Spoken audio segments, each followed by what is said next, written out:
Estudo Bíblico Deuteronômio 31. Josué, sucessor de Moisés. Capítulo 31, verso 1 a 34, verso 12. Nos últimos 4 capítulos temos 2 temas predominantes: a morte de Moisés e a sucessão de Josué. Versos 1 a 30. Neste capítulo, Moisés apresentou uma série de responsabilidades relacionadas a todo o povo, versos 1 a 6, a Josué, versos 7, 8, e aos sacerdotes, versos 9 a 13.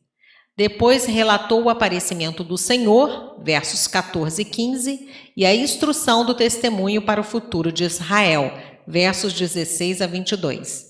Terminou esse capítulo falando sobre o cântico do testemunho, versos 28 a 30. Versos 1 a 8. Pela maneira como foi dita essa exortação, alguns intérpretes consideram que Moisés estava concluindo o sermão do capítulo anterior. Verso 2. Moisés tinha vigor físico para realizar as tarefas cotidianas. Capítulo 34, verso 7. Porém, reconhecia que não tinha condições de liderar uma nação na conquista da terra prometida, onde ele mesmo não poderia entrar. Essa foi a idade com a qual o profeta morreu. Versos 3 a 5. Deus passará, Josué passará. Verso 4. Mesmo o povo tendo um novo líder, mais jovem, com vigor para conduzir essa batalha, o Senhor iria à frente deles a fim de capacitá-los a destruírem os povos inimigos. Verso 6. Sede fortes e corajosos. Essas palavras são parecidas com as que Deus usou para encorajar a Josué depois da morte de Moisés, Josué 1:9. A confiança que o povo tinha em Deus daria força e coragem para continuarem firmes na batalha. Versos 7 e 8. Debaixo da direção de Deus, Josué já tinha sido ordenado por Moisés, Números 27, versos 18 a 23. Nesse momento, o líder apenas encoraja o seu sucessor diante do povo. Verso 9. Esta lei escreveu-a Moisés. A conclusão do ministério da aliança de Moisés foi marcada pelo término da escrita da lei, versos 24 a 26 e capítulo 28, verso 61. Esse versículo e o 22 nos confirmam, sem dúvida, a autoria de Moisés. Verso 10. De cada 7 anos. Os israelitas deveriam ter uma constante proclamação da vontade do Senhor mediante a prestação do culto. Os sacerdotes foram comissionados a ler esta lei para todo Israel a cada ano sabático durante a festa dos tabernáculos. Essa leitura da lei a cada 7 anos deveria lembrar o povo a viver de uma maneira submissa ao seu Deus. Porém, eles não eram os únicos responsáveis.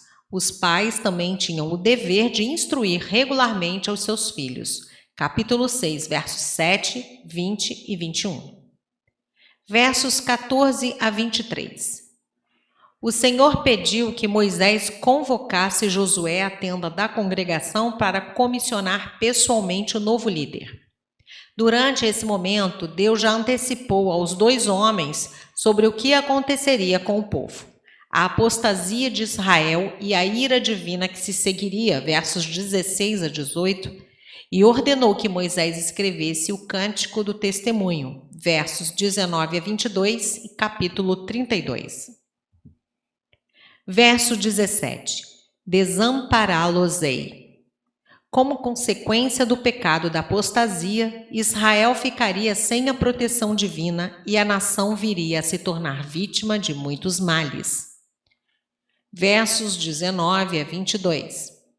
Escrevei este cântico. O Senhor deu para Moisés este cântico para alegrar e servir de testemunho ao seu povo. Deus estabeleceu o hino que coloca as prometidas bênçãos e maldições em sua devida perspectiva dentro da aliança. O cântico foi escrito naquele mesmo dia e está registrado em capítulo 32, versos 1 a 43. Versos 24 a 29. Como testemunho complementar da aliança, junto com o hino, o documento do pacto deveria ser preservado ao lado da Arca da Aliança. Somente os 10 mandamentos foram colocados dentro da arca. Êxodo 25:16 e capítulo 31, verso 18. Verso 27. Sois rebeldes, quanto mais depois da minha morte.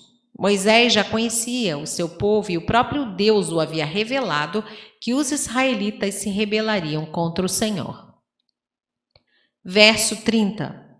A partir deste versículo começa o cântico do testemunho. Nota: pontos essenciais para o progresso espiritual. A força que Deus dá, verso 6, a confiança nele, verso 8, o conhecimento da palavra de Deus junto com a prática, versos 12 e 13.